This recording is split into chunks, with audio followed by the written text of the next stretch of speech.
नमस्कार, स्वागत है आपका बिहार समाचार में। बिहार की गर्मा गर्म और बड़ी खबरों पर बात करेंगे। बिहार में किस तरह से भ्रष्टाचार हो रहा है, किस तरह से सरकार की लापरवाही के कारण बिहार वाले त्राहिमाम कर रहे हैं। साथ ही बिहार में लगातार नदियों द्वारा विनाश लीला जारी है। साथ ही बिहार सरकार ने गरीबों के लिए बड़ा ऐलान कर दिया है। सभी गरीबों को जिनके पास जमीन नहीं है उनको जमीन मिलेगा, बाकी जिनके पास जमीन है अभी तक आवास नहीं मिला है उनको आवास भी सरकार देने वाली है। तो आज की बड़ी खबरों पर बात करने से पहले आपसे एक छोटी सी अनुरोध है, कृपया वीडियो को एक प्यारा सा लाइक अवश्य कर दीजिएगा। आपका लाइक करना ही हमारी मेहनत का फल होता है।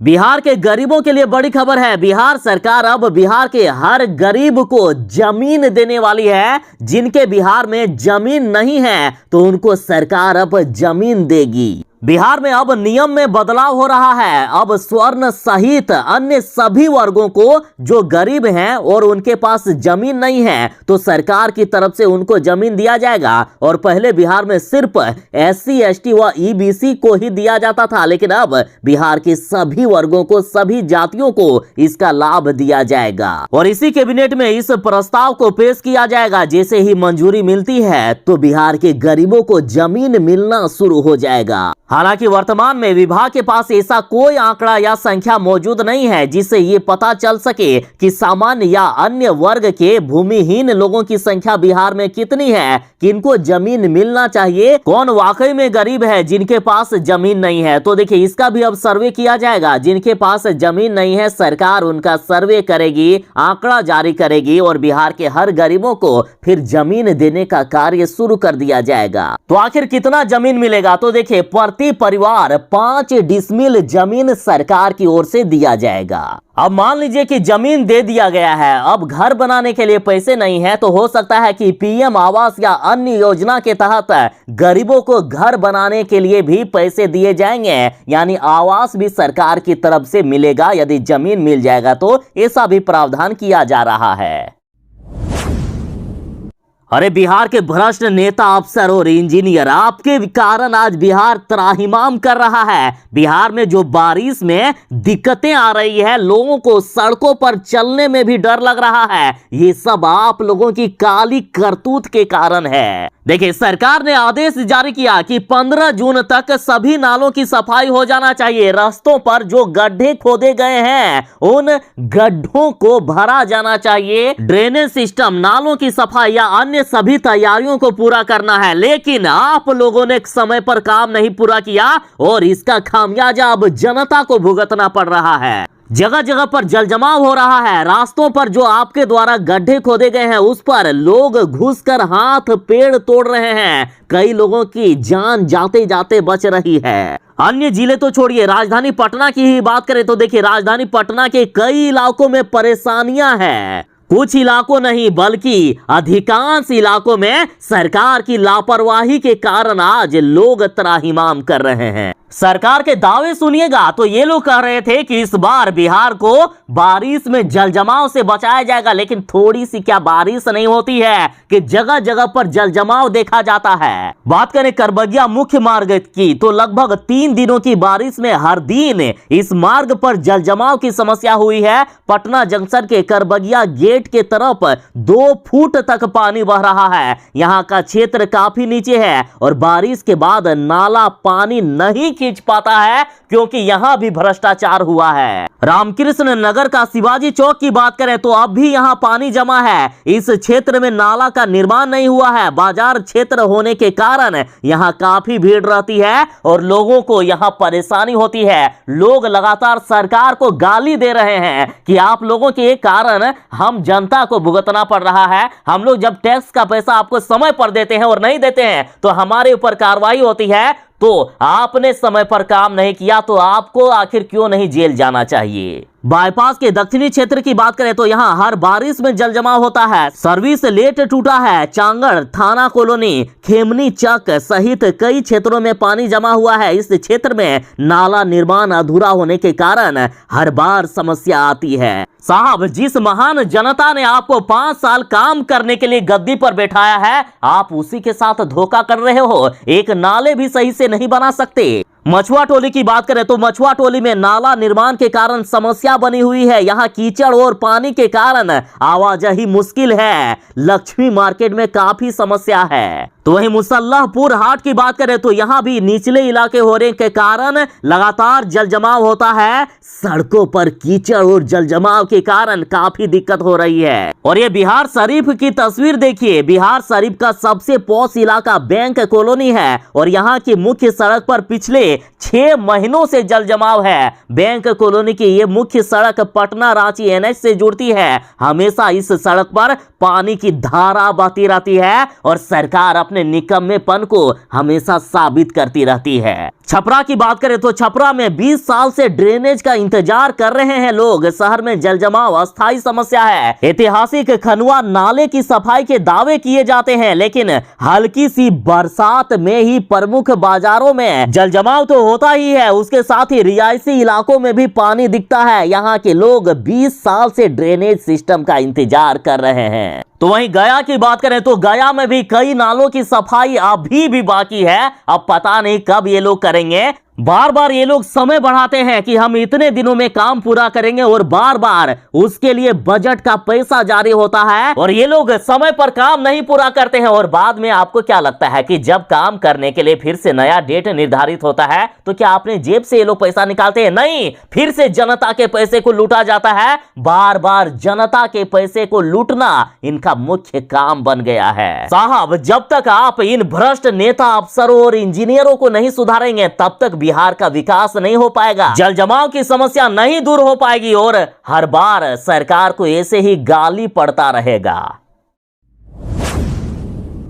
बिहार में जिनके निजी तालाब हैं उनके लिए बड़ी खबर है। सरकार आपको अनुदान देने वाली है ताकि अपने तालाब का आप जीर्णोद्धार करा सको। बिहार में जिनके निजी तालाब हैं और वो तालाब बेकार हो चुका है या फिर उसमें मछली उत्पादन कम हो रहा है क्योंकि तालाब मिट्टी से भर गए हैं, या फिर आप अपने तालाब को बड़ा कराना चाहते हैं तो सरकार आपको अनुदान देगी। देखिए, पूरे बिहार में 38,000 निजी तालाब हैं और इसके लिए पशु एवं मत्स्य संसाधन विभाग ने स्वीकृति भी दे दी है। इस योजना की प्रति हेक्टेयर 6 लाख रुपए मिलेंगे। तो देखिए, बिहार में यदि आपके निजी तालाब हैं और यदि आप अति पिछड़ा वर्ग, अनुसूचित जाति या अनुसूचित जनजाति से आते हैं तो आप जितना तालाब के जीर्णोद्धार में खर्च करोगे उसका 40% सरकार देगी। मान लीजिए आप अपने तालाब के जीर्णोद्धार में 2 लाख रुपए खर्च करेंगे तो उसमें से 40% यानी 80,000 रुपए सरकार की तरफ से आपको दिया जाएगा। और यदि आप अनुसूचित जाति, अनुसूचित जनजाति या अति पिछड़ा से नहीं आते हैं, सामान्य वर्ग से आते हैं, तो आपको 30% का अनुदान दिया जाएगा और प्रति हेक्टेयर अधिकतम 6 लाख रुपए तक मिल सकेंगे। जैसे मान लीजिए किसी का 1 हेक्टेयर का तालाब है और उस व्यक्ति ने कहीं से झूठा बिल बनाकर सरकार को दिखा दिया कि हमने इस तालाब में 30 लाख रुपए खर्च कर दिए हैं, तो उसके हिसाब से 40% के हिसाब से निकालोगे तो 12 लाख रुपए आते हैं। लेकिन सरकार भी होशियार है, प्रति हेक्टेयर तक अधिकतम 6 लाख रुपए ही मिल पाएंगे। चलिए, इतना तक तो ठीक है कि 40 या 30% सरकार की तरफ से मिल जाएगा और बाकी पैसे कहां से आएंगे। तो देखिए, यदि आपके पास पैसे हैं तो लगाइए और यदि गरीब अपने तालाब का जीर्णोद्धार कराना चाहते हैं तो आपको बैंक से लोन मिल जाएगा और आसानी से आपको लोन दे दिया जाएगा। तो आप इसके लिए आखिर आवेदन कैसे करोगे? तो देखिए, विभाग ने जारी आदेश में कहा है कि दैनिक समाचार पत्रों में इसके लिए विज्ञापन प्रकाशित बहुत ही जल्द किया जाएगा, जिससे आप ऑनलाइन आवेदन कर सकेंगे। सारा डेट उसमें दिया जाएगा, आप ऑनलाइन आवेदन कर सकते हैं। फिर या फिर अपने नजदीकी जिला मत्स्य कार्यालय से संपर्क करें, वहां से भी आपको सारी जानकारियां मिल जाएगी।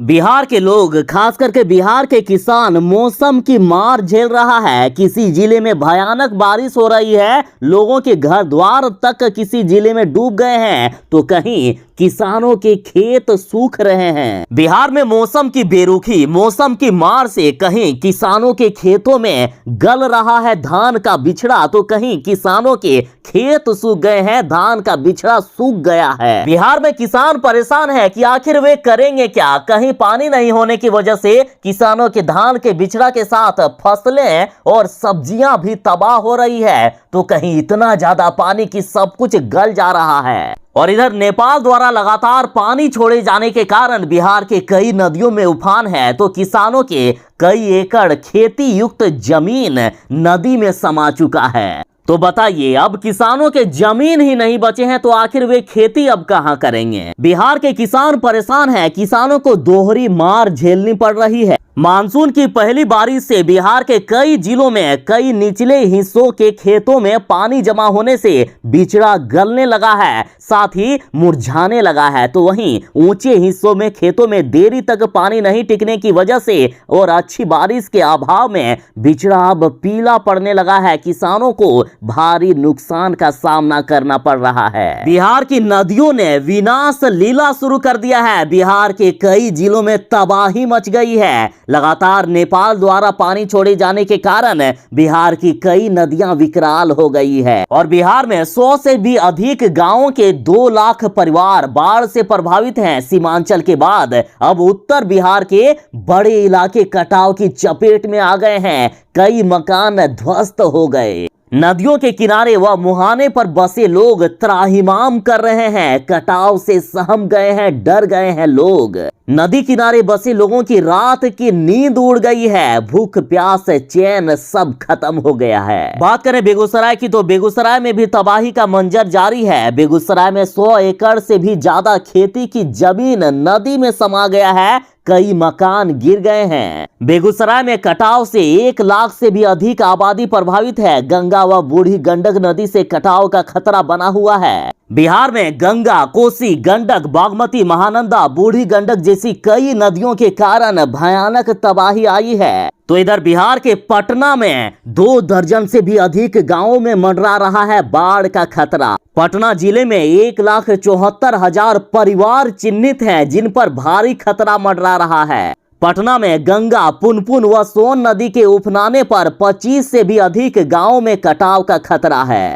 और इधर समस्तीपुर और सीतामढ़ी में कई गांवों के लोग सुरक्षित स्थानों पर जा रहे हैं, अपने गांवों को छोड़ रहे हैं। इतनी भीषण तबाही आई है। और इधर पूर्वी चंपारण के आधा दर्जन गांवों में संकट बरकरार है। सिकरहना नदी से कटाव से सुगोली प्रखंड के आधा दर्जन गांवों पर संकट बरकरार है। मुजफ्फरपुर जिले की 3 बड़ी नदियों के किनारे बसे बस्तियों में दर्जनों आसियाने कटाव की चपेट में आ गए हैं। बक्सर जिले के 5 प्रखंड के कई गांव बाढ़ से प्रभावित हैं और इसमें बक्सर, चौसा, चक्की, सिमरी व ब्रह्मपुर शामिल है। बक्सर में भीषण तबाही गंगा व सहायक नदियों में कर्मनाशा व ठोरी नदी के कारण हुआ है। और इधर पूर्णिया में बाढ़ का तांडव जारी है। पूर्णिया के बायसी में बाढ़ का तांडव से घरों में घुटनों भर से भी ज्यादा पानी बह रहा है। भूख प्यास से तड़प रहे हैं बच्चे।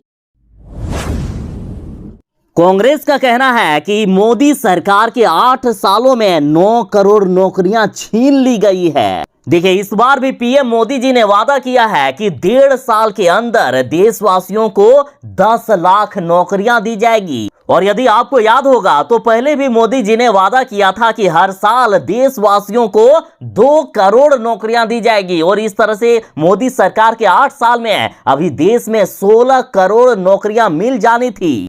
लेकिन मोदी जी का ये बात एक जुमला साबित हुआ था। खुद मोदी जी भी भूल गए कि हमने कुछ ऐसा कभी कहा भी था। और अब कांग्रेस का कहना है कि मोदी सरकार ने 8 सालों में क्या नौकरियां देंगे, बल्कि 9 करोड़ नौकरियों को छीन लिए हैं। देखिए, बिहार से बड़ी खबर है कि प्रदेश कांग्रेस अध्यक्ष डॉक्टर मदन मोहन झा ने आरोप लगाया है कि 8 साल के मोदी सरकार के कार्यकाल में लगभग 17 लाख लोगों को नौकरियां मिली है, लेकिन 9 करोड़ नौकरियां खत्म भी हो गई है। और इससे पहले भी जब एनडीए की भाजपा के नेतृत्व वाली सरकार थी तब सरकारी पेंशन खत्म कर दिया गया था। और अब मोदी सरकार है तो सरकारी नौकरियां खत्म की जा रही है। साथ ही कांग्रेस का कहना है कि अब तो मोदी सरकार अग्निपथ योजना को लाकर सेना की बहाली में भी नियमित बहाली खत्म कर रही है।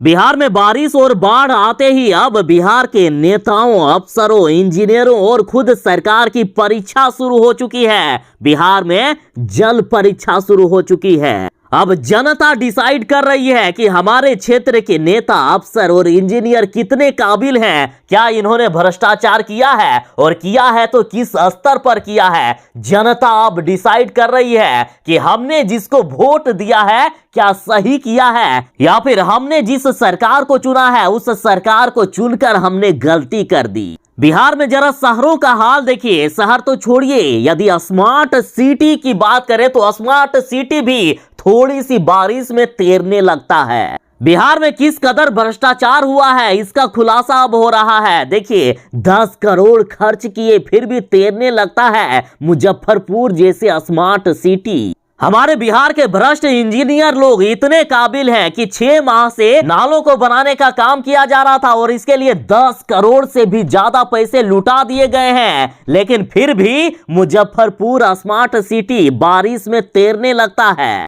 अरे वो भ्रष्ट इंजीनियर नेता और अफसर लोग, आप लोगों ही ने कहा था ना कि इस बार स्मार्ट सिटी में जल जमाव नहीं होगा, तो आखिर कैसे हो गया? जो 10 करोड़ खर्च किए वो पैसा आखिर कहां गया? जनता के पैसे को क्या इस कदर आप लोग बर्बाद करोगे? स्मार्ट सिटी इस बार भी मानसून शुरू होते ही पानी में तैरने लगा है। बारिश होते ही शहर का कल्याणी मोती झील व स्टेशन रोड डूब जाता है। सड़क और नाले का अंतर ही नहीं पता चलता है कि कहां सड़क है कहां नाले हैं। कलेक्ट्रेट, कमिश्नर व सदर अस्पताल का तो हाल मत पूछिए। अस्पताल व ऑफिस के अंदर भी पानी घुसने की नौबत बन रही है और ये स्थिति तब है जब इस बार मानसून पूर्व तैयारी जनवरी से ही चल रही थी। अब ये लोग क्या किए हैं ये लोग खुद ही जानते होंगे। आखिर कहां गया जनता का पैसा? क्या यहां भी भ्रष्टाचार की लौ चढ़ा दिए हो? नाला उड़ाही और सफाई के नाम पर नगर निगम अब तक 10 करोड़ से भी ज्यादा खर्च कर चुका है, लेकिन फिर भी ये स्मार्ट सिटी बारिश में तैरने लगता है।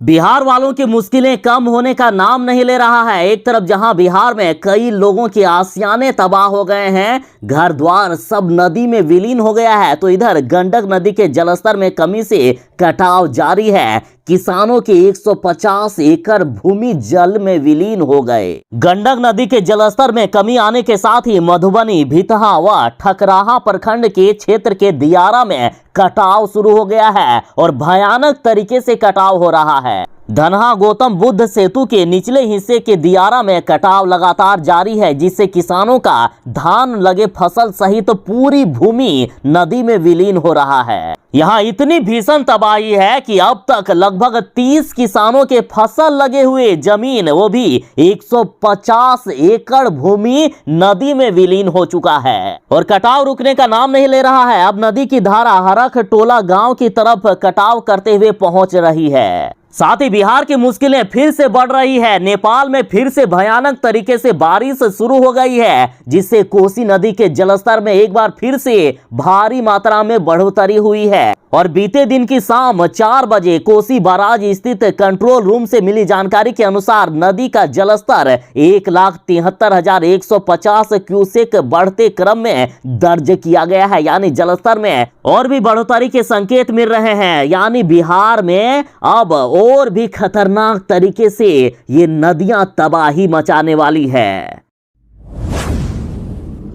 आखिर क्या होगा साहब इस बार बिहार का? आपने तो कहा था कि इस बार जल जमाव नहीं होगा, खास करके राजधानी पटना को लेकर तो आपने बड़े बड़े दावे किए थे। तो कहां गए आपके दावे, कहां गए आपके कस्में? अब तो आपके विधानमंडल डूब जा रहा है, आपके थाने डूब जा रहे हैं, स्टेडियम डूब जा रहा है और यहां तक कि अब पटना के अस्पताल भी डूब जा रहे हैं। पीएमसीएच भी अब सुरक्षित नहीं है। लगातार पीएमसीएच में मरीजों को काफी ज्यादा दिक्कत हो रही है। अभी मानसून बिहार में ठीक से बरसा भी नहीं है, पहले ही बारिश में आपके दावे कहां चले गए? देखिए 2 दिनों की बारिश में ही डूब गया है राजीव नगर थाना। अब बताइए, थाने भी सुरक्षित नहीं है, थानों में भी पानी घुस जा रहा है। अब सबसे जरूरी चीज जो बिहार में डूब रहा है या जहां पानी घुस रहा है वो है गरीबों के घर। गरीबों के घर में लगातार जल जमाव हो रहा है। तो साहब आपने आखिर ये क्या किया? क्यों झूठे दावे करते हो? पटना में मानसून की पहले ही बारिश में जल जमाव की स्थिति हो गई है। बारिश के बाद पटना के कई थानों का हाल बेहाल है। हालात इतनी खराब है कि थाना परिसर के अंदर रखे कुर्सी टेबल